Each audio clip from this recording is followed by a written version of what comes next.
जय हिंद, जय लवजी. आज विष्णुदास भावे नाट्यगृहामध्ये हिंदू मातंग संमेलनाचं आयोजन केलं होतं. या कार्यक्रमाचा मुख्य उद्देश असा होता की मातंग समाजामध्ये काही प्रमाणामध्ये हा समाज डायव्हर्ट होताना दिसत आहे. तो कुठल्या दुसऱ्या धर्माचा स्वीकार करत आहे.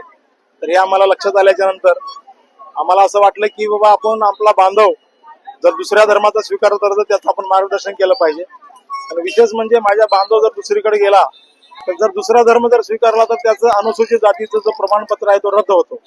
24 नोव्हेंबर 2024 ला सुप्रीम कोर्टाचा आदेश आलेला आहे की जो कोणी धर्मांतर करेल त्याला अनुसूचित जातीचा दर्जा समाप्त होतो.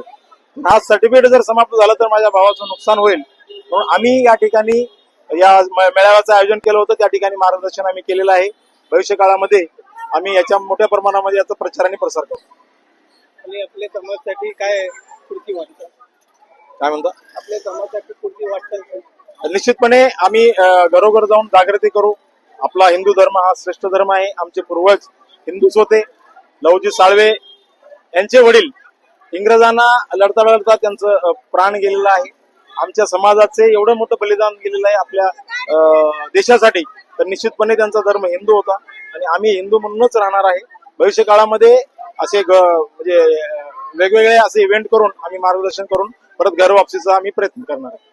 आणि आपले जेवढे न्यू जनरेशन साठी काय म्हणणं?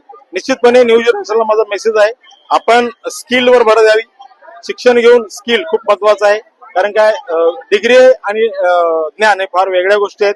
तुम्ही डिग्री जर घेतला तर तुम्हाला नोकरी मिळणार नाही आणि नुसतं बेरोजगारी तुमच्या वाट्याला येईल. तुम्ही जर शिक्षणासोबत जर स्किल घेतलात कुठलेही घ्यायचे, मग तुम्ही इलेक्ट्रिशियन व्हा, पेंटिंग व्हा, प्लंबर व्हा, मिस्त्री व्हा, स्किल मध्ये खूप स्कोप आहेत. आणि स्किल आपण जर घेतलो तर निश्चितपणे आपण बिझनेस करू शकतो आणि मोठं उत्पन्न करून देशाच्या जीडीपी मध्ये आपण योगदान देऊ शकतो. धन्यवाद.